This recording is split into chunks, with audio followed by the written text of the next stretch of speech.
अस्सलामुअलैकुम and welcome to जोर का जोड़। आई होप आप लोग खैरियत से होंगे और अच्छे से अपना ख्याल रख रहे होंगे। Another day, another show and as usual another kind of performance of team Pakistan. मतलब टीम पाकिस्तान जो है उसकी परफॉर्मेंसेस दिन ब दिन बुरी होती जा रही हैं, ख़राब होती जा रही हैं। एक फॉर्मेट जिसकी हम बात करते हैं कि हाँ जी उसमें कुछ थोड़ा सा बेहतर कर लेंगे, मगर नहीं, समझ नहीं आ रहा था कि टेस्ट खेलने आए हैं या ओडीआई खेल रहे हैं या जिस तरह मार धाड़ करने की कोशिश कर रहे हैं तो क्या T20 खेल। इट वाज अटर कंफ्यूजन और लग ऐसा रहा था कि कंडीशंस तो भाई इतनी मुश्किल हैं कि मतलब 100 रन बनना अजाब हो गए थे। इवेंचुअली 114 पर पाकिस्तान की पूरी टीम ढेर हो गई और ये 114 यानी 115 का टारगेट जो है वो बांग्लादेश ने 115 रन जो बनाए, जो चेस किया, वो 16 ओवर में चेस डाउन कर दिया। मैच समरी पे हम नज़र डालेंगे, मगर मैच समरी पे जाने से पहले मैं जो हमारे मेहमान आज हमारे साथ ज्वाइन इन किया है उनको खुशामदीद कहना चाहूँगी। तो हमारे साथ मौजूद हैं पाकिस्तान के former test cricketer Atiq Uzzaman साहब। अतीक साहब अस्सलाम वालेकुम एंड वालेकुम सलाम, thank you very much for having me.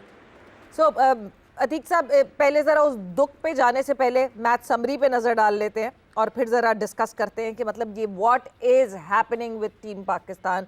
Match summary आपके सामने स्क्रीन पर है जी। मुश्किल से हम 31 ओवर्स खेल सके जिसमें 114 रन बनाए और बहुत मुश्किल। It was very tough thanks to Faheem कि फ़हीम अशरफ थोड़ा सा नीचे खड़ा हुआ, थोड़ी सी ज़रा जी कोई कर लिए उसने रन्स, वरना तो हम 100 भी नहीं बना पाते। 37 बनाए उन्होंने 47 बॉल्स में, फरहान ने 27 बनाए 38 बॉल्स में एंड मास सदाकत ने 18 रन्स बनाए।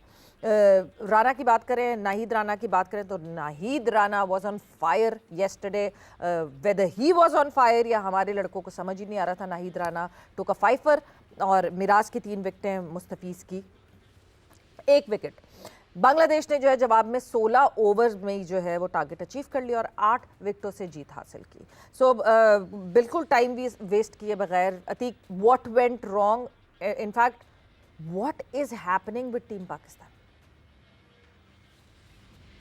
देखिए, एक सर्कस सा लगा हुआ है पाकिस्तान क्रिकेट में कि जिसका जो मर्जी आ रहा है वो प्लेयर को सेलेक्ट कर लेते हैं बगैर किसी लॉजिक के। लड़कों को सेलेक्ट किया है।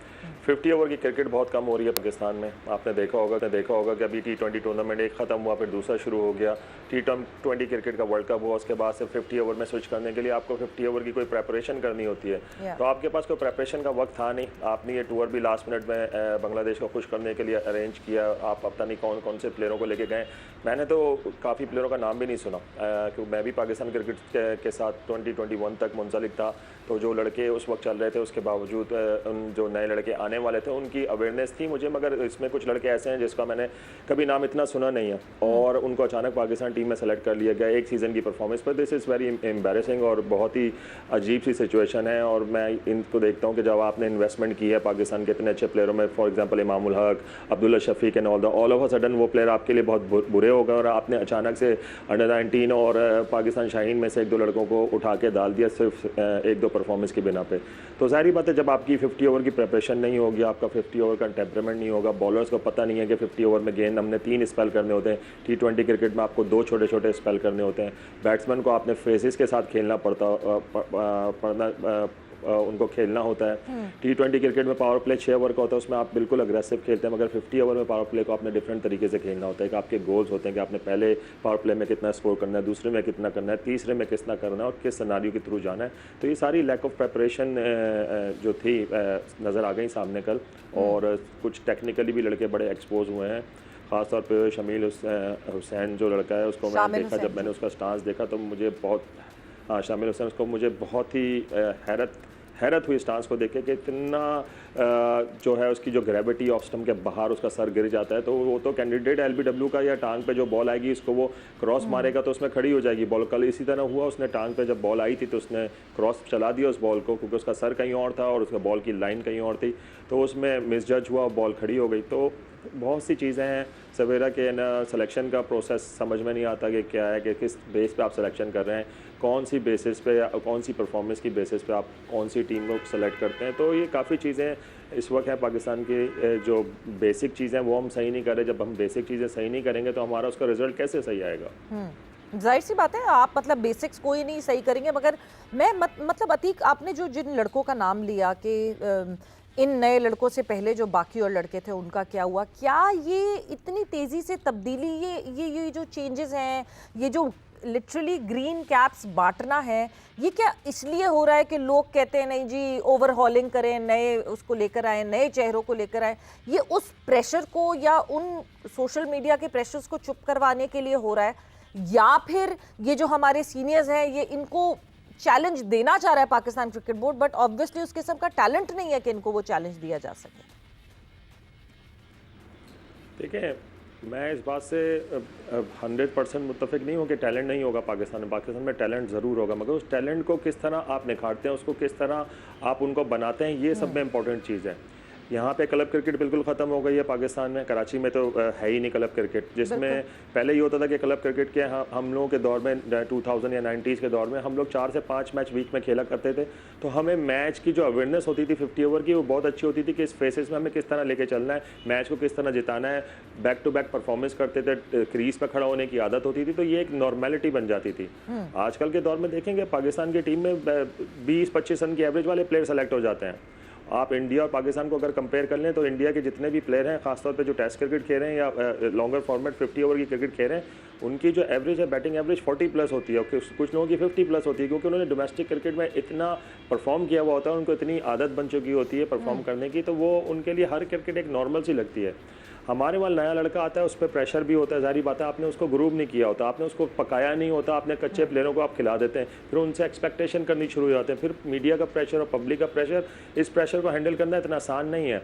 जब तक आप अच्छे लेवल पर क्रिकेट लंबे अरसे के लिए क्रिकेट नहीं खेलेंगे, डोमेस्टिक क्रिकेट में परफॉर्म करेंगे, उसके बाद आप पाकिस्तान शाहीन में आगे पाकिस्तान शाहीन के लिए टॉप परफॉर्म करेंगे, तो फिर आप कैंडिडेट बनते हैं पाकिस्तान के लिए। अभी तो ऐसा हो रहा है कि मतलब हर बंदा जो बैठा हुआ है सिलेक्शन में या डायरेक्टर साहब जो बैठे हुए हैं, वो क्रेडिट लेने के लिए नए नए लड़कों को खिला देते हैं कि अगर वो चल गया तो हम क्रेडिट ले लेंगे उसका कि हमने उन लड़कों को खिलाया, अगर नहीं चले तो कह देंगे हमने ट्राई किया था, मगर नहीं चल सके, क्या करें, आप लोग कहते हैं नए लड़कों को खिलाओ, हमने खिला दिया।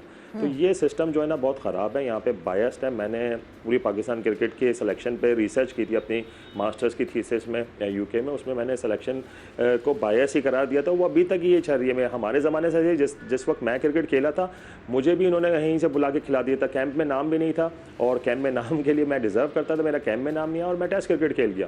तो यहाँ पे तो शुरू से ऐसे ही सिस्टम चल रहा है, शुरू से सरप्राइजेज होते हैं, आप एक लड़के को खिला देते हैं, फिर उसके बाद आपका कोई पाथवे नहीं होता उस प्लेयर के लिए कि उसको हमने किस तरह डील करना है। आपने खिला दिया, ठीक है, अगर आपका डिसीजन गलत था या सही था, जो भी था, आप उसको बैक तो करें, फिर उसके बाद उसको ग्रुप करें, उसको इस लेवल पे लेके जाएं कि वो लंबे अरसे के लिए पाकिस्तान के लिए खेले, मगर ऐसा नहीं होता यहाँ पे। बट आई थिंक कभी तो ये होगा ना, इस विश्व साइकिल को तोड़ना तो पड़ेगा ना। मतलब आप कह रहे हैं कि आपके टाइम से, और आपके टाइम से नहीं, आपसे पहले से भी इसी तरह होता आया, ठीक है, हम वन ऑफ यूनिकॉर्न्स की बात करते हैं कि कोई एक आधा ऐसा सिस्टम में आता है प्लेयर जिसको हम कहते हैं हाँ जी ठीक है, कम खेला हुआ है, कोई बात नहीं, ये कमाल करके दिखा देगा। Maybe Wasim Akram would be one example of that, या Mohammad Amir would be the other example of that.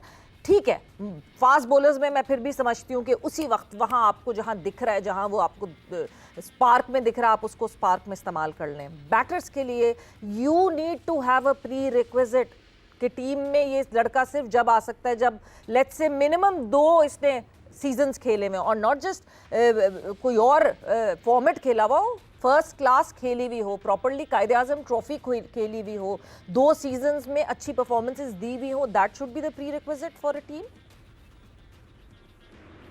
देखिए, आपके पास मिसाल है ना साहबजादा फरहान की।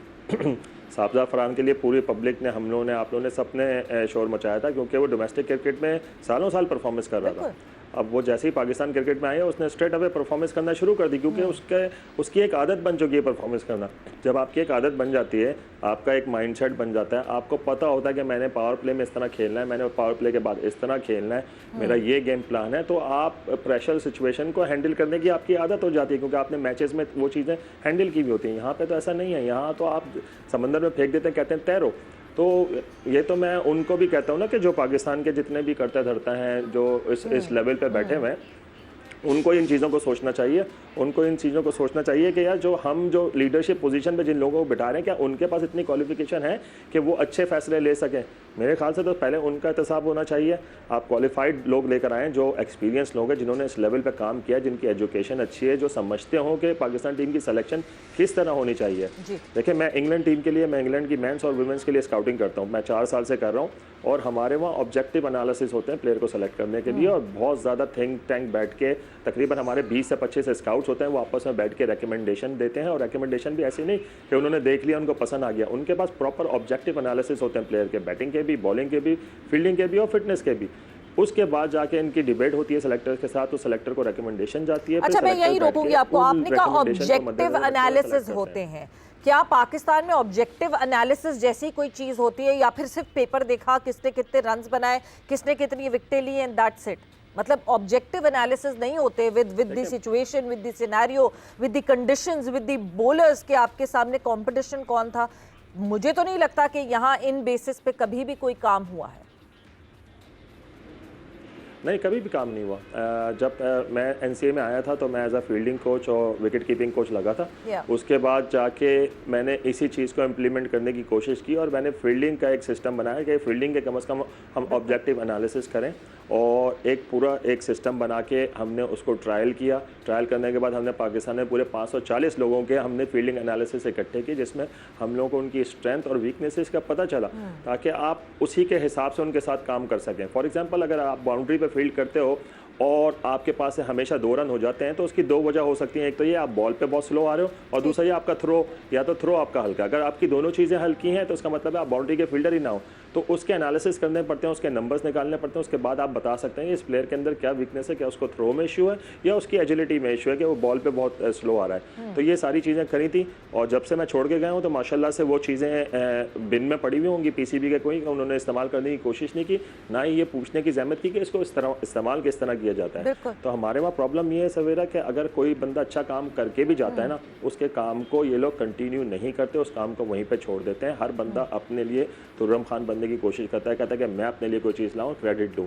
मुझे क्रेडिट का कोई शौक नहीं है। मैंने जो पाकिस्तान के लिए फील्डिंग के एनालिसिस निकाले थे, आज वो ईसीबी इंग्लैंड के लिए यूज़ कर रहा है। जब मैंने उनको वो शो किए तो उनको पसंद आया, आज वो यूज़ कर रहा है और कंटिन्यूसली यूज़ हो रहे हैं वो, मगर पाकिस्तान में यूज़ नहीं हो रहे। आई रिमेंबर कोई एक डोमेस्टिक सीजन जरूर था जिसमें जो आपने उसको अप्लाई करवाया था, एंड आई रिमेंबर कि वो मतलब लड़कों को खुद भी पता था कि मैंने वहाँ चौका रोका है तो I will get more points for the fielding of, इस तरह का भी कोई सिनेरियो हुआ था ना?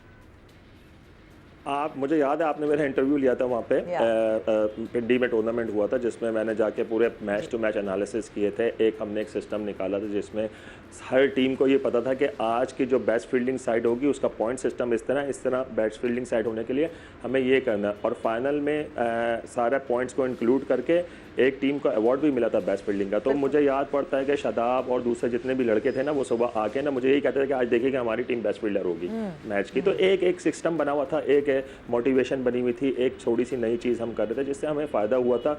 लोगों को उनके नंबर्स पता चल रहे थे। देखिए, नंबर्स का बताना बहुत ज़रूरी है। आजकल बहुत आसान है कहना कि यार नहीं हमारी फील्डिंग अच्छी नहीं है, उनकी फील्डिंग अच्छी है। भाई आप बताओ ना कहाँ से अच्छी नहीं है, कौन से एरिया से। फील्डिंग में कोई एक एरिया थोड़ी होता है, फील्डिंग में कोई 7 से 8 एरियाज होते हैं जो आपको ना डिसिप्लिन होते हैं, जिनको आपको एक्सिक्यूट अच्छे तरीके से करना होता है। अगर आपको उसके बारे में अवेयरनेस नहीं है, नंबर ही नहीं है, तो आपको कैसे पता चलेगा कि मेरी आज की परफॉर्मेंस क्या थी और कल किस तरह इंप्रूव हुई। जैसे आप फिटनेस टेस्टिंग करते हैं तो उसमें आपको पता चल जाता है। इसीलिए आपको बैटिंग के भी, बॉलिंग के भी और फील्डिंग के भी टेस्टिंग करनी चाहिए, जो ईसीबी करता है। ईसीबी अंडर 17 लेवल से करता है। मैं अंडर 17 की रीजन की टीम की कोचिंग भी करता हूँ इंग्लैंड में, मिडलैंड्स की। तो हमारा जो टूर्नामेंट होता है सुपर 4 अंडर 7 का, उसमें ये सारे अंडर 17 का, उसमें सारे ये जो होते हैं असेसमेंट होती है प्लेयर्स की, और वही असेसमेंट आगे चलती है फिर। तो हमें पाकिस्तान में इस तरह का सिस्टम है नहीं। पाकिस्तान में अपने अकेडमी में ऐसे कोचेज़ को बिठा दिया, वो मुझे मैसेज करके कहते हैं कि मुझे प्लान दो किस तरह एग्जीक्यूट करना है। भाई आपको पोजीशन मिली है, मेरा आपसे क्या ताल्लुक, आप मुझसे प्लान मांग रहे। तो आप इस तरह के लोगों को लेकर आते हैं जिनके पास कोई प्लान ही नहीं होता, कभी उन्होंने इस लेवल पे काम नहीं किया हुआ था, आप उसको एनसीए में ला के बिठा देते, तो वो कैसे प्लेयर्स को हैंडल करेंगे। आपने पाकिस्तान टीम का बैटिंग कोच लगा दिया जिसकी फर्स्ट क्लास की एवरेज 10 रन भी नहीं होगी, और आप उसको बैटिंग कोच लगा के बैठे हुए हो, तो पाकिस्तान की बैटिंग कैसे इंप्रूव होगी। हाँ, मगर जब मैं बात करती हूँ तो लोग सिस्टम में कहते हैं कि पाकिस्तान में इससे बेहतर बैटिंग कोच हमारे पास अवेलेबल नहीं है। ये पाकिस्तान का one of the best batting coach है क्योंकि इसके डोमेस्टिक स्टैट्स जो हैं they are better. Domestic stats better हैं। डोमेस्टिक स्टैट्स के उसने खुद जो क्रिकेट खेली है हैदराबाद के लिए, वो भी मेरे ख्याल से ना वो अपनी बेस पे नहीं खेली, किसी और बेस पे खेली है। और उसके अलावा आप उसकी एवरेज उठा के देखें पाकिस्तान टीम का या किसी भी नेशनल टीम का बैटिंग कोच होने के लिए ना आपने भी इंटरनेशनल क्रिकेट खेलना बहुत ज़रूरी है और आपका लेवल 4 से कम नहीं होना चाहिए। पूरी दुनिया में जितने भी मैं आपको इंग्लैंड की मिसाल देता हूँ क्योंकि मैं इंग्लैंड के साथ मुंसलिक हूँ। तो मार्कस ट्रेस्कॉथिक पिछले 7 या 8 साल से बैटिंग कोच लगे हैं इंग्लैंड टीम के साथ। उन्होंने लेवल 4 भी किया हुआ, उन्होंने टेस्ट क्रिकेट बहुत लंबे अरसे तक इंग्लैंड के लिए खेली है कि उनका नाम है। वो जब किसी प्लेयर से बात करेंगे ना, वो प्लेयर उसको सही तरीके से सुनेगा, एक्नॉलेज करेगा क्योंकि वो किस बंदे से बात कर रहा है। आपने एक प्लेयर को रखा हुआ है बैटिंग कोच, ना उसकी लेवल 3 क्वालिफिकेशन है, ना उसकी लेवल 4 क्वालिफिकेशन है और ना उसने कोई फर्स्ट क्लास लेवल, तो बहुत दूर की बात, इंटरनेशनल क्रिकेट तो बहुत दूर की बात है, फर्स्ट क्लास क्रिकेट भी बहुत गिनती के 10 या 12 मैचेस खेले होंगे। तो वो कैसे बाबर आजम या किसी और फ़खर जमान या किसी और के साथ काम करेगा? जो लड़के बात करते हैं ना, पाकिस्तान का कल्चर मैं आपको बताता हूँ क्या होता है। कोचेस जब हमारे ज़माने में भी होते थे ना, जो अगर थोड़ा बहुत हमारे साथ काम करते थे तो हमें बताते थे कि यार परफॉर्मेंस करोगे तो मेरा नाम लेना। तो आजकल यहाँ वहाँ पे भी यही चीज़ें चल रही हैं, परफॉर्मेंस पे लोग आपका नाम लेते हैं, आपकी लॉबी बनाते हैं और आपको मशहूर कर देते हैं। आपसे बड़ा कोई कोच नहीं है। पाकिस्तान टीम की परफॉर्मेंस क्या है? अगर आप इतने अच्छे कोच हो तो पाकिस्तान टीम की परफॉर्मेंस आपकी केस स्टडी होनी चाहिए जिससे आप अपनी परफॉर्मेंस को बैक कर सकते हो। बिल्कुल। और ये एक और जो माइंडसेट की आपने बात की, एक और मेजर माइंडसेट यही है। और पाकिस्तान क्रिकेट में ये तो खैर बहुत अरसे से देखा गया है कि एक सीनियर प्लेयर को एक बहुत सीनियर कोच भी कुछ कह रहा होता है तो वो सीनियर प्लेयर मानने से मना कर देता है। तो जब एक ऐसा कोच जो उस हाई लेवल क्रिकेट पे गया ही ना हो, वो कैसे कन्विंस करेगा एक सीनियर प्लेयर को? वक्त एक ब्रेक का हुआ है, ब्रेक पर जा रहे हैं, मगर ये मसले हमें पता है अतीक। जब हम वापस आएंगे तो इन मसलों का सोल्यूशन क्या है, इनको कैसे सॉल्व किया जाए? क्योंकि मुझे कभी कभार ये लगता है कि मोहसिन नकवी साहब फंस गए हैं। Obviously the kind of knowledge of cricket उन्होंने डिप्लॉय कर दिया है लोगों को, बट क्या उन्होंने सही लोगों को डिप्लॉय किया और क्या उनको सही गाइड किया जा रहा है इस चीज़ से कि नहीं? वक्त एक ब्रेक का हुआ है, ब्रेक पर जा रहे हैं, ब्रेक से वापस आते हैं, कॉन्वर्सेशन को आगे बढ़ाते हैं।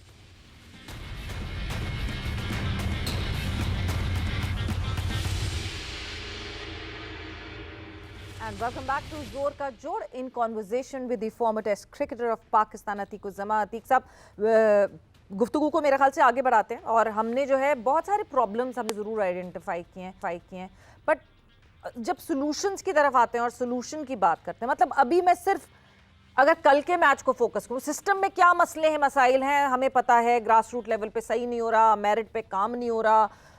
एक सीरीज पे अब हम चले गए हैं, वो सीरीज एक ऐसी है जिसके अंदर हमने जो है वो यंगस्टर्स भर दिए हैं। यानी कल जब पहला मैच खेला गया, पहला ओडीआई खेला गया, तो 4 डेब्यूटेंट्स थे। मतलब ये किसने सोचा कि बांग्लादेश को बांग्लादेश में हराना would be easy, Bangladesh would be an easy opponent के यंग लड़के भेज दो सारे।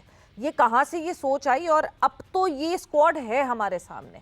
कल की परफॉर्मेंस देख के और अब क्योंकि कल जो आने वाला है उस पर फिर से दूसरा ओडीआई खेला जाएगा, मतलब क्या जाए? देखें ये डिपेंड करता है विजन पे। जब आपकी हायरार्की होती है ना ऊपर, उनका विजन डिपेंड करता है क्या है।